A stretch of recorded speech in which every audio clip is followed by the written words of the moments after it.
Cascade Hills Base Tour. Hey, what's up guys, Irish Turtle here, and in today's video I'm going to be taking you guys through the different bases that you can find in State of Decay's 2 Cascade Hills. Yep, that's right, I'm going to be trying to show you guys all 7 bases across this map based on their locations and also what sort of things they provide on the basic level.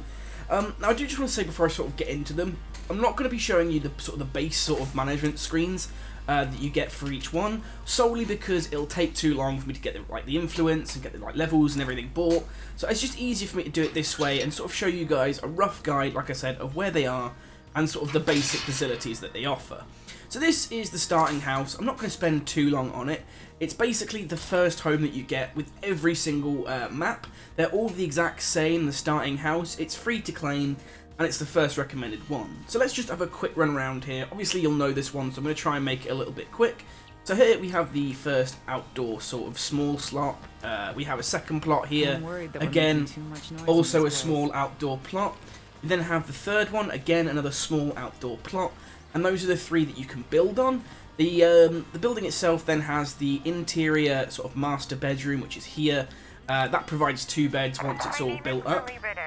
And I'm with a group called The Network. Oh my god, it's Lily. Yeah, so the next one here is but we can't rely on sorry, other let's people just to save us. yes, okay, We have to save ourselves. And we do that by working together with our neighbors. She sounds very hopeful. I like that. I wish. Anyway, moving on from that annoyance. So yeah, as I said, we have the master bedroom. That provides 2 beds once it's all built. We then have the bunk room here, which provides 4 beds. We have the bathroom here, doesn't actually provide any use at all. When we come upstairs here, we've got the kitchen on the right, which sort of, provides obviously cooking facilities. And then we have the storage area, which obviously as it is provides storage. As I said, you can't change a lot about this base, it's just the exterior slots. But it's a nice little starter area to use. And there are worse places that you could build. So next we're going to head over to the bridge fort. I'm just going to show you where that is on the map. You sort of come over here directly west of the home, and the bridge fort is just here. So I'm going to hop across to when I'm at that location, and I'll show you guys what there is to find there and sort of what it includes. Okay, so the next base, as I said, is the bridge fort, and it's located sort of just here on the map, as you can see if you follow the river down. It's just here in the second bridge. It's quite a nice location, it's not too far from one of the 2 of the sort of bigger sort of locations. But it's kind of in the middle of nowhere mostly. It does provide you with 3 parking slots, 2 on this side of the bridge and 1 on the far side. And let's just take a look and see what it has to offer. I think they used to call this fixer-upper.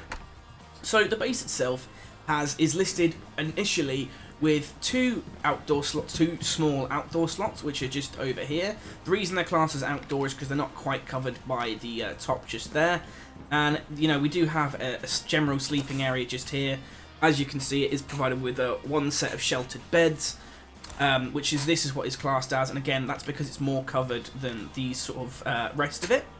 We then go over to the far side. Here we have the storage right in the middle, pretty much standard location for it. Sorry, it's just here. That's the actual radio station, but you get what I mean. We have the storage, and then we have the classed as indoor, small sort of lot space. Again, it's because it's covered by the roof. Again, small plots you can build here, so infirmaries, gardens, what have. Well, no, not gardens. Sorry, the irrigated, not irrigated. I can't think what it's called. It is. I'll tell you now. It's the hydroponics. That's what I'm thinking of. We then come upstairs and we have 1 watchtower covering over the east side of the bridge. Again, this is sort of built-in facility. You can't change it. It is just stuck there. We then have the large building plot here. This is the only one of its kind. It is a large outdoor plot. So you're thinking here you want to build kind of either your sheriff station, which is your base, not your base, sorry, your field station, field medic station, armory, any of your big slots if you want to build like a solar array, what have you. That's the location to do it. We then have, again here, the radio station. Actually, the one downstairs was the claiming spot, that's what it was. And then we have the far side watchtower. Again, this is a built-in facility. Classed as a watchtower for people to look out and shoot zombies, provide your base with a little bit more cover. you know, it's just generally speaking, it's quite a nice location. You know, you've got the river downstream here flowing, and we've got this other bridge to look at. It's quite a nice location if you look for something more picturesque. And to claim it, you do have to have 4 people. It's not a starter base. Obviously, you only start with 3 players, so you do have to make sure this is like sort of your next base that you move up through. Nice to see my character's breaking his legs.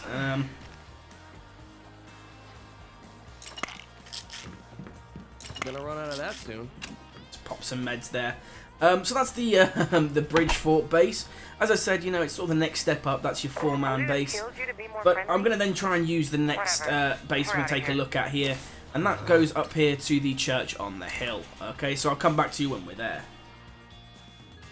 Now, as I said, we have the church on the hill.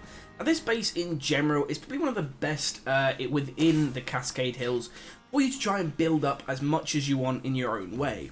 The built-in facilities that it comes with are a bell tower, 4 parking slots, and 2 sets of pews, which are in fact clearable, so they actually then become small indoor building spaces. It then has open slots of 1 large, 1 small indoor, and 2 small outdoor. So let's take a look around, see what the base has to offer, and sort of go through, you know, where everything's located within it. So obviously, if you're coming from the parking side, where all the parking slots are, you have your 2 over here, and you have your other 2 just here. So the base, they're not too far away, you know, they're usable. And we'll take a look, as I said, around the base. Now, we do have some built-up structures here. They're not used any kind of watchtower sort of location, though you will sometimes find NPCs and your players, like your characters, up here. Although, regularly speaking, it's not for anything sort of, you know, defensively wise.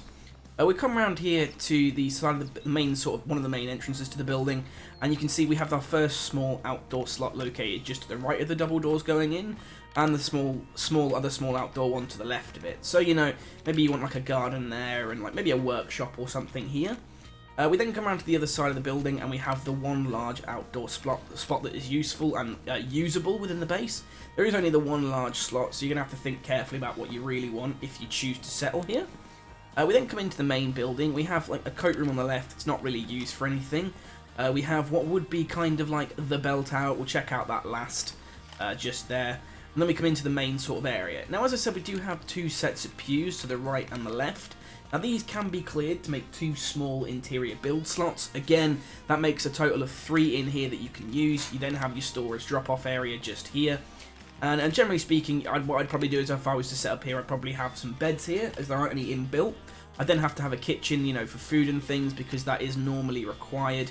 On most general bases, you sort of get that, although, you know, you probably could forego that if you wanted to. And then I'd probably stick, you know, maybe an infirmary in the other slot as well. We then have, obviously, the claim location just here up on the stage of the church. Then come through to the back here. Now, this is where the radio tends to be set up within this room. This would have been like the pastor's kind of office room. And then we finally... Oh, no, never mind. I got that wrong. The radio's actually here in the back. What would be the admin sort of, you know, admin room, kind of like break room, tea room, that sort of stuff. That's located here. And then we just have this unusable room then over here. It doesn't actually have any use. People just come around here and sit and sort of chill as part of their sort of, you know, their static locations. Towards the back of the church, we do have a graveyard. There's nothing really there worth checking out. It's just, you know, obviously the flavour text for the church itself. And then finally we'll go upstairs, up to the top of the bell tower, which acts as like an inbuilt watchtower for the base. So, you know, this is the sort of thing that, you know, if you want to sort of have a watchtower of your base without having to build one yourself, this is obviously the option. As you can see here, they do have sort of a large, wide view up here, so you can stick someone up here with a sniper. It does work as a watchtower location, so it's perfectly alright in that sense. Obviously, you can't knock it down and build here. It is what it is. But, you know, it's quite cool. You know, it kind of feels like a survivalist kind of thing. You've got ammo boxes up here, candles that light in the night. Generally speaking, it's quite a nice location to build in. And it does give you, like, coverage of a couple of town locations that you can go looting. So, you know, if you want to sort of, you know, have a flavour text from the original State of Decay, definitely worth considering coming to this church, as, you know, kind of harps back to the original game. If I can get down this road without falling, as that will kill me. But, you know, that's the church. So, if it's the sort of thing you're looking for, as I said, trying to have like a throwback to the original State of Decay and the church and that, definitely worth consideration for your base. Right, next we're going to move up to the corner office. This is located within one of the small towns. It's a bit more difficult to get into. I imagine I'm going to have to take out a few zombies when I get there. But I'll see you guys when I arrive at that base location. So next, as I said, we have the corner office base.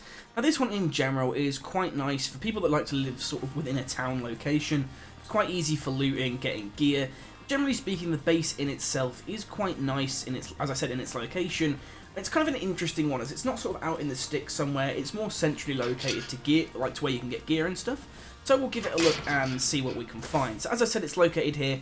This is in the town of Lowell, if you sort of want an idea. Again, it's just here on the map, sort of towards the centre, easy reach to everywhere else within the locations. And as you can see here, it has an existing facility of a chic eatery kitchen, so that's a built-in kitchen. It has the overlook, which again is classed as like a sniper tower. It has one set of sheltered beds and 2 parking locations. So we'll give it a look here. And of course, we do have 3 small outdoor and 1 large outdoor with 1 small interior as well.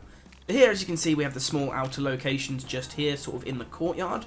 We then have the 1 large as well. Again, sort of a toss-up as to what you want to build. We'll then go through the building just because, you know, it'd be more interesting to go up through the stairs. We have the indoor sleeping area just here. It currently provides 2 beds, although I believe you can upgrade that to 4 potentially. We then have your storage area just located here. We have the chic eatery in the back just here. Again, you'll have to sort of repair this when you arrive, and we do have like the storage location here. And as you can see, I've just officially cleared it out. We'll then go upstairs to the the first floor, where we have the first indoor small area located. Again, this is just next to the radio location. It's quite nice. You've got all these picturesque windows to kind of look out. You've got sort of just below the overlook, you've got the auto repair shop, you've got food. So you're going to have quite a few supply things here sort of nearby. It's quite a nice location. It's actually the next one I'm considering moving into when I upgrade my original community up to 5 survivors on this map. It's probably where I think I'm going to go. And then we have the final outdoor small slot just here. Again, this is the sort of one you want to be building on. Sort of, you probably put like maybe a garden up here. It's kind of like, you know, almost like, hey, we've got a roof garden, or, you know, whatever you'd like. Of course, we do have an access ladder here down to the bottom floor. And we have the overlook, which again is classed as a sniper tower. So again, you'll stick someone up here with a gun. They'll kind of keep the street clear of zombies on this side. Although they're not really able to watch the road down this way, and they will draw in zombies if they are shooting. But generally speaking, as I said, it's quite a nice base. Probably one of the ones I'm thinking of moving to next, just because it offers something a little bit different. As I said, it's not in the middle of nowhere. You are kind of central into this small town, so, you know, it's quite nice just overall in that kind of flavor text way. But as I said, that is the corner office. So next we're going to head over to the Mohr and Mohr distributing sort of centre. It's a little bit out of the way, this one, so I was kind of thinking about doing it last, but I actually think I'll do this one. Then we'll head over this way to the Lock & Co self-storage before finally finishing off with the container fort. And I realised I forgot to say earlier in the video, there is a link, there is timestamps in the description below if you want to jump to specific bases. I will obviously include that in the description as well, but if you haven't obviously heard that and you do want to find a specific base, feel free to check that out. As I said, we're going to head over to Mohr and Mohr distributing next. Okay, so here we are at Mohr and Mohr distributing. We're going to take a look and see what this base provides to you and sort of what sort of person is going to be looking to settle down here.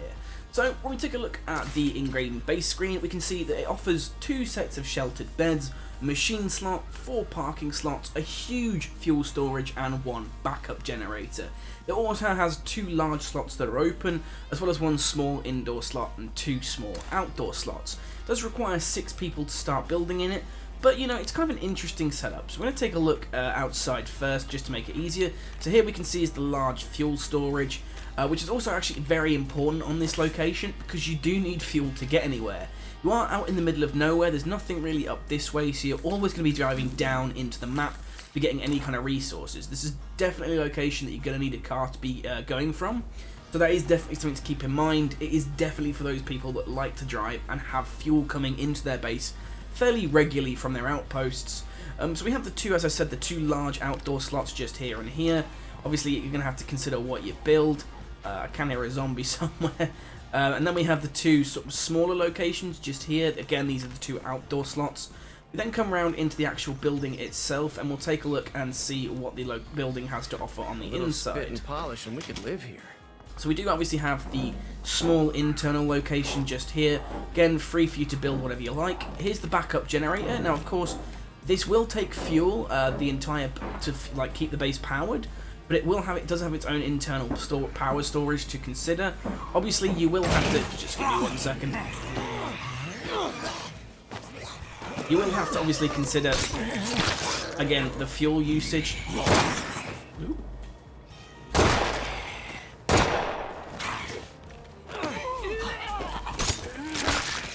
There we go. I didn't realise that would close off my crosshairs turning off the HUD. But yeah, so as I said, out here we've sort of got the internal generator. Obviously that will require fuel, but you can store a lot here, as it is kind of based around the people that like cars, like the machinery. We obviously have the storage drop off just here. Have the claim location here. The radio is sort of back here. And we have the machine shop located just here, sort of on the side. Again, that's inbuilt, so you're obviously building up cars, getting the equipment sort of to upgrade cars, build your kind of top of the line awesome stuff. Definitely quite easy to do at this location. The main drawback though, as I said, is the fuel issue. You are going to be having to use a lot of fuel, so you're probably going to be having like sort of a lot of kind of, you know, outposts that are giving you fuel. Power, you know, you can get it here, so you don't have to waste your influence on buying a power station or anything like that. So it's, you know, it's a considerable one for any of you guys that want to be upgrading your vehicles on a regular, getting into those sort of, you know, apocalyptic style vehicles that will keep you alive and keep you going.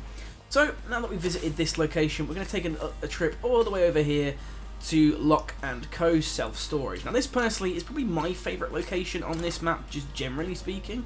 Obviously I'll show you guys that when we reach there, so we're back in just a moment once we reach that location so I can show you that base.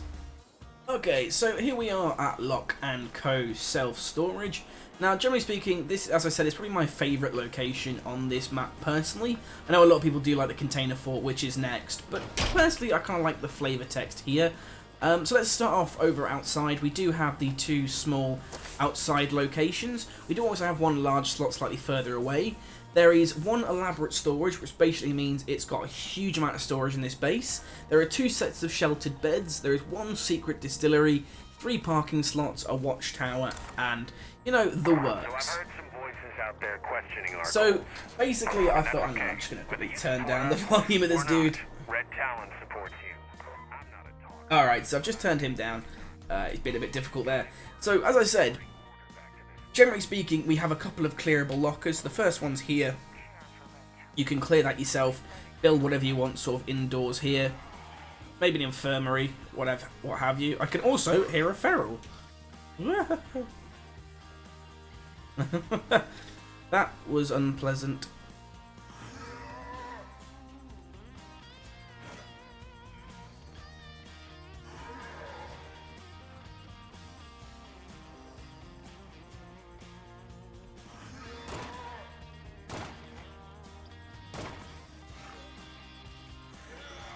Okay, let's turn on the HUD for this dude.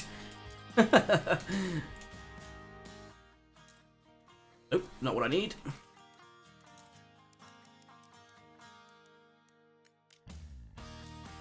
Ah, there we go. Right, let's see if we can take this feral out. Just so I don't lose my life to it, as these things are probably my... Okay, fuck.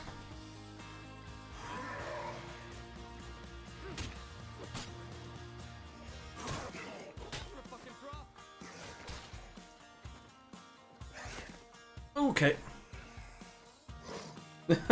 Right, I'm going to be back once I've dealt with this thing, and I will take a look on the rest of the map. Okay, so I dealt with the feral the good old-fashioned American way, and we'll continue on the tour of the base. So, as I said here, you've got the first storage one you can change yourself, make it look slightly better, if that's the sort of thing you want to do. We then have the internal beds here, definitely upgradable. Next we've got the other interior beds, again, clear it out, build what you want. This is the elaborate storage location here, so as you can see it's much larger than your regular one.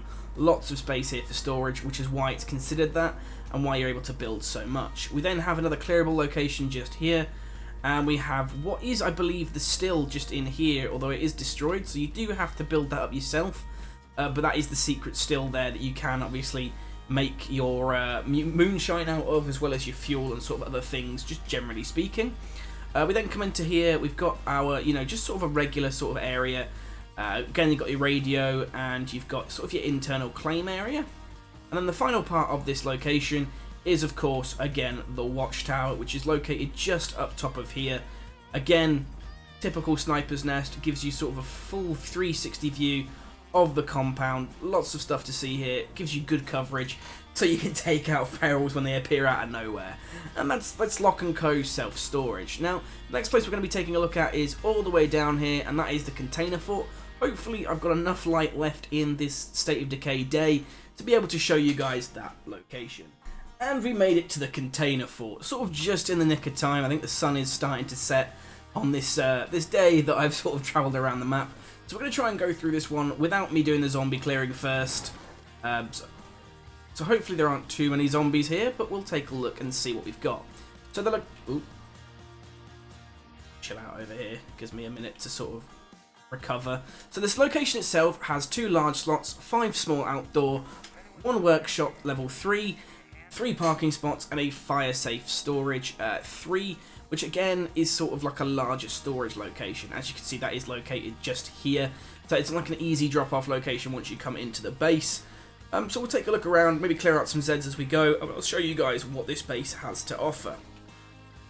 So you have 1 large slot just up here, quite easy to get to, probably where you want to put a watchtower if you're considering it. Next, we'll sort of come over this way. As you can see, the zombies are breaking in. We sort of have here the regular storage location. So this is actually your this is your workshop here, your level 3. So that's quite a nice little feature to have. You don't have to upgrade to a level 3.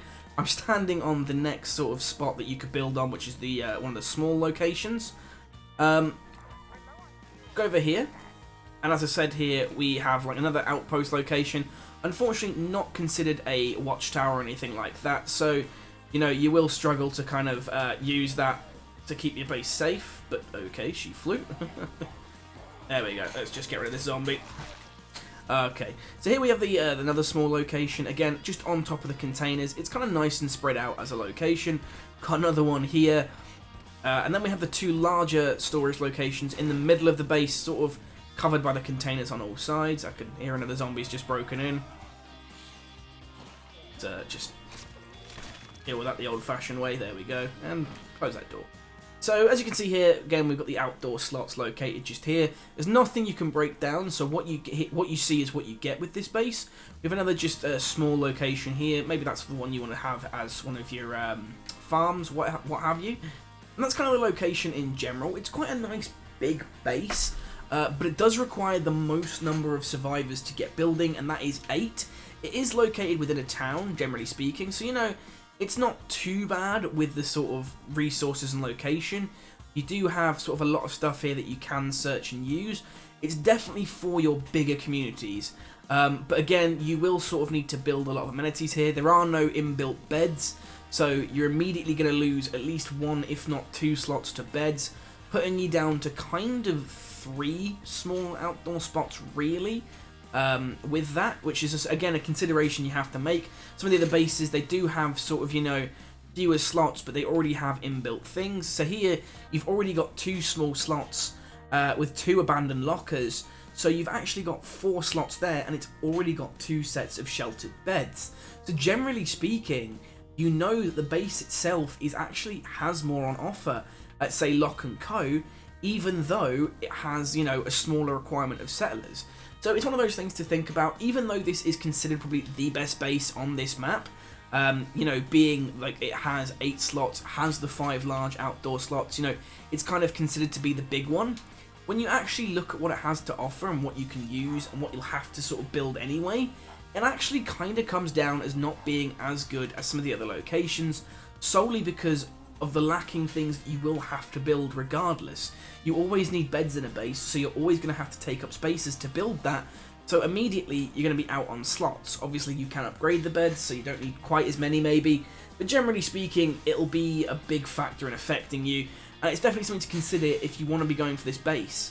While it does require 8 people, you're going to lose slots immediately to beds, so it's something to think about. It may not actually be the best base to go for. As I said, my personal preference is Lock & Co on this map, or maybe the corner office, just because I kind of have a soft spot for living in a town. It was one of the things I liked doing in the original State of Decay, so, you know, those are at least my thoughts, and that's the base tour for you. Just as a quick overview, just in case you kind of got a little bit lost. Started down here in the original home base.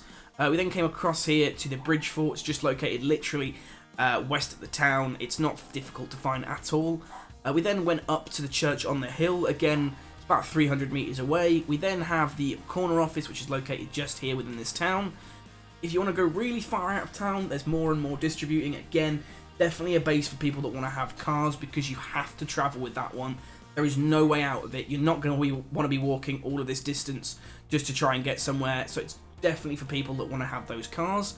We then have Lock and Co self-storage. You know, it's not the best sort of for location-wise, but again, it does offer a lot of things that are very useful. And, you know, provided you have the outpost bringing in fuel and food, generally speaking, this is probably my personal favourite for a location, just because of what it offers and what you can use. And then, of course, you have the container fort. Again, it's sort of located within a town, so potentially, you know, you can use locations around it to try and sort of bulk up what you've got coming in.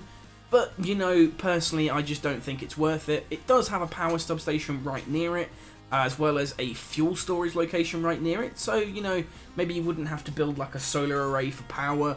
You know, you can maybe just get away with building like a water location, or even yet you could go and buy the warehouse utility where there is water. So it's just one of those things to consider. You know, generally speaking, it's how you want to run your base, but those are the locations that you can use. So, hope you guys enjoyed this sort of base tour video. If you did, don't forget to hit a like on the video and subscribe for more State of Decay content coming soon. Look out for the next 2 map videos I'm going to be doing. I'm going to be doing base tours on the other 2 maps that are available in State of Decay. I'll show you the other 14 maps other 14 bases, 7 on each, that you can sort of explore and use. And hopefully, you know, if you're playing on those maps, you'll find that video as useful as you did this one. Other than that, guys, thanks for watching, and I'll see you in the next one.